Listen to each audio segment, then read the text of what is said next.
PCB ने कौमी खिलाड़ियों पर डिसिप्लिन की खिलाफ वर्जी करने पर भारी जुर्माने आयद कर दिए।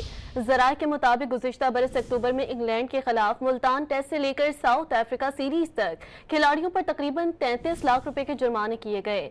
सबसे बड़ा जुर्माना सियासी नारा वाली कैप पहनने पर आमिर जमाल को तकरीबन 14 लाख रुपए आयद किया गया। ऑस्ट्रेलिया सीरीज में रात होटल देर से आने पर सलमान अली आगा, साइम अयूब और अब्दुल्ला शफीक को 5-5 लाख रुपए जुर्माना आयद किया गया।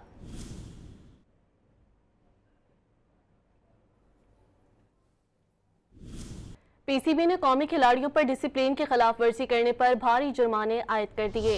जराये के मुताबिक गुज़िश्ता बरस अक्टूबर में इंग्लैंड के खिलाफ मुल्तान टेस्ट से लेकर साउथ अफ्रीका सीरीज तक खिलाड़ियों पर तकरीबन 33 लाख रुपए के जुर्माने किए गए। सबसे बड़ा जुर्माना सियासी नारा वाली कैप पहनने पर आमिर जमाल को तकरीबन 14 लाख रुपए आयद किया गया। ऑस्ट्रेलिया सीरीज में रात होटल देर से आने पर सलमान अली आगा, साइम अयूब और अब्दुल्ला शफीक को 5-5 लाख रुपए जुर्माना आयद किया गया।